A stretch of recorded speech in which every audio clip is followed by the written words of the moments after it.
po, welcome po sa ating Be Empowered program. At kasama ko po yung ating special guest today.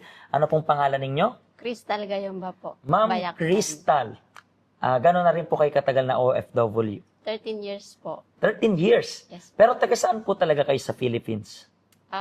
Tublay po yung asawa ko. Tublay Benguet po. Benguet. And then, how about you? Ikaw po? Taga doon na rin? Hindi po. Taga saan ka po? Kasi po, father ko is Mountain Province po. Mhm. Tapos yung mother ko is Ilocos Sur po.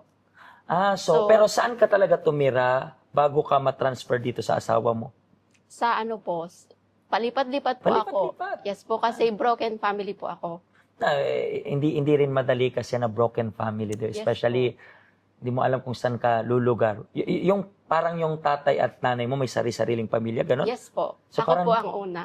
So nandun ka, naipit ka parang sa gitna, no? Yes po. I remember that I even known someone na ganyan yung situation sa'yo. Sabi niya, naipit siya kasi hindi niya alam kung kanino rin siya. Yes Hindi niya po. alam kung pupunta siya dito, pupunta siya doon. Mm. Minsan, pakiramdam niya nga, pinagpapasahan na lang daw siya. Yes po. Ganon din po ako. Naramdaman mo rin pala Yes yun. po. And then, nakapag-asawa ka.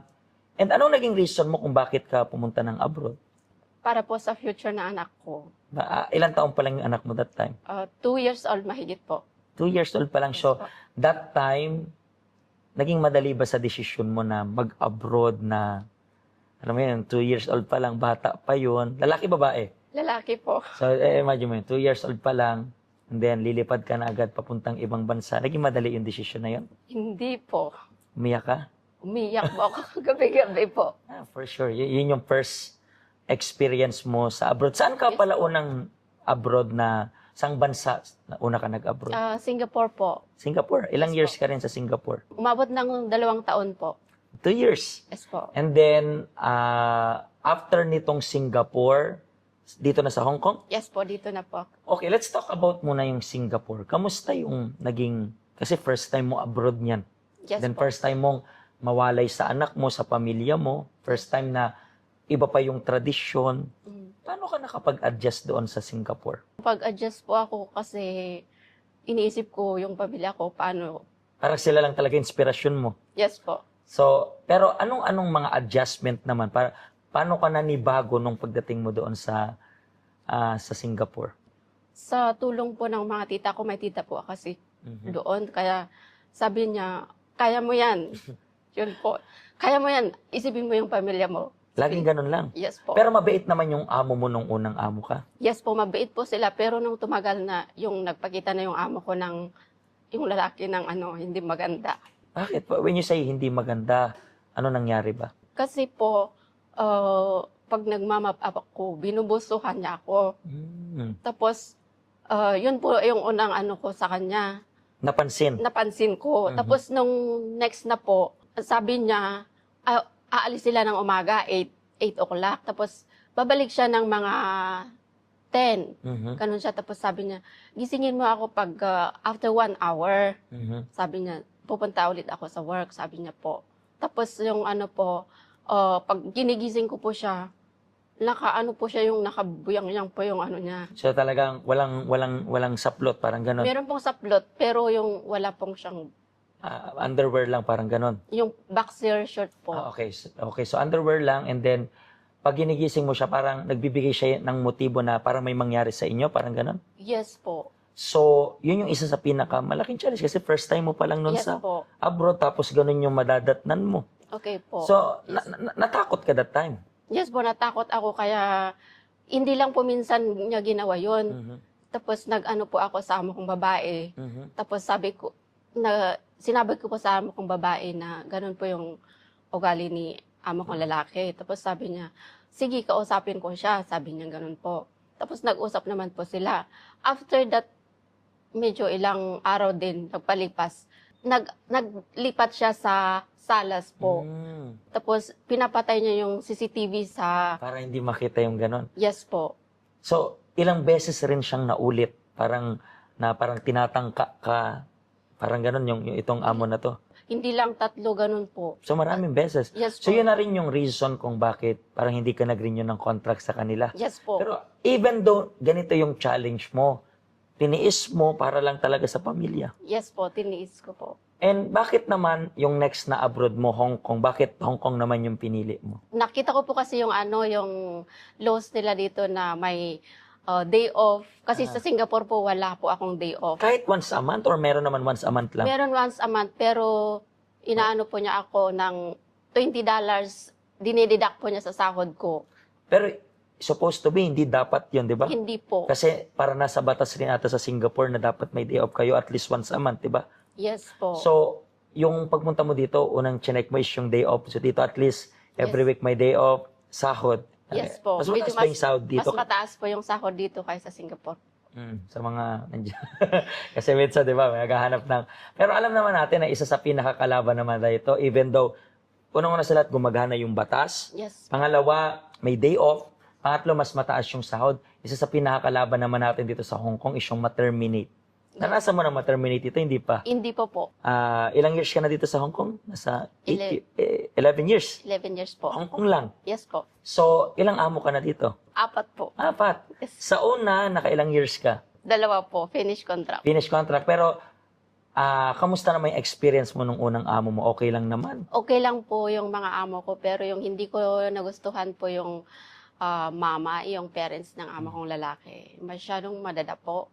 So, yun, hindi mo saka kinaya. yung nagpipiano ba, yung sabi nila nagpipiano na magkaganon siya sa mga natrabaho mo po. So, parang masyadong stricto sa lahat ng trabaho? Parang ganun? Yes po.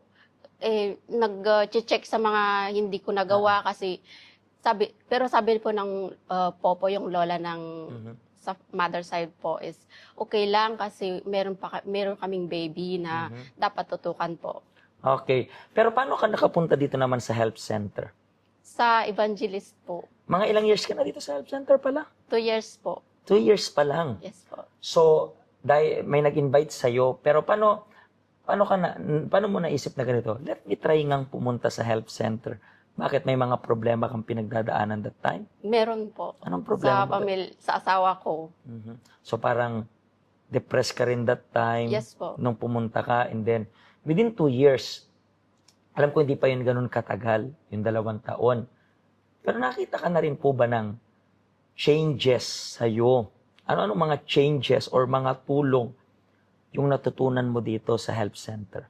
Una po sa lahat yung pagbabago ko po ng sarili ko po. Tapos yung asawa ko nabago rin po.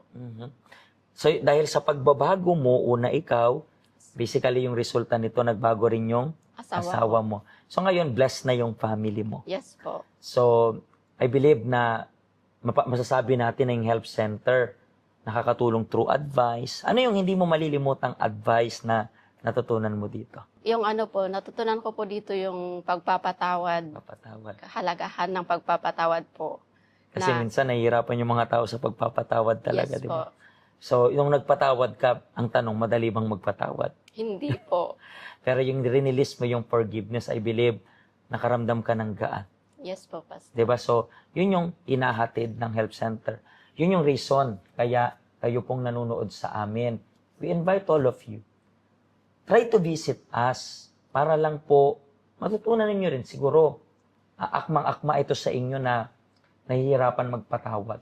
Akmang-akma ito para sa inyo na nahihirapan kayong mag-let go ng nakaraan. Try to visit us. Alam natin yung ganitong issue. Inner issue ito. May mga taong kahit i-share mo to hindi nila magigets ito. Pero dito sa Health Center, marami tayong volunteers na pinagdaanan na nila yung pinagdadaanan ninyo as of now. So, kaya nila kayong matulungan. Just visit us. Bukas naman kami everyday. Maraming salamat po sa pag-share ninyo ng inyong story. I believe marami pong na-inspire sa inyong story. Maraming salamat po. Maraming salamat rin po sa inyo. Sa susunod na episode, subaybayan nyo po ulit kami once again. God bless you po.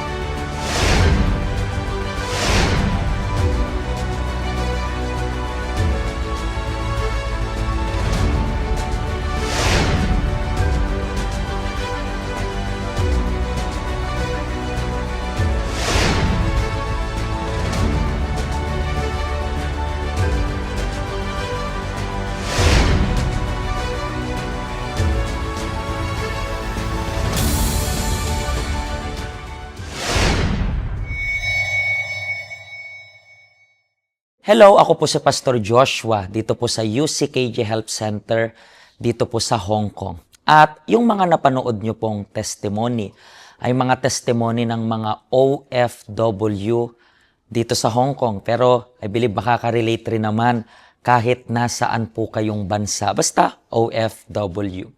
Ang health center po natin ay walang pinipiling religion. Base na rin po sa name, Health Center. Kung kailangan nyo po ng karagdagang information, nandito lang po sa baba lahat ng information na kailangan ninyo. Kontakin nyo lang po kami at magiging masaya po kami na matulungan ka, ma-assist ka, nasaan man po kayong bansa. Pagpalain po kayo ng Diyos.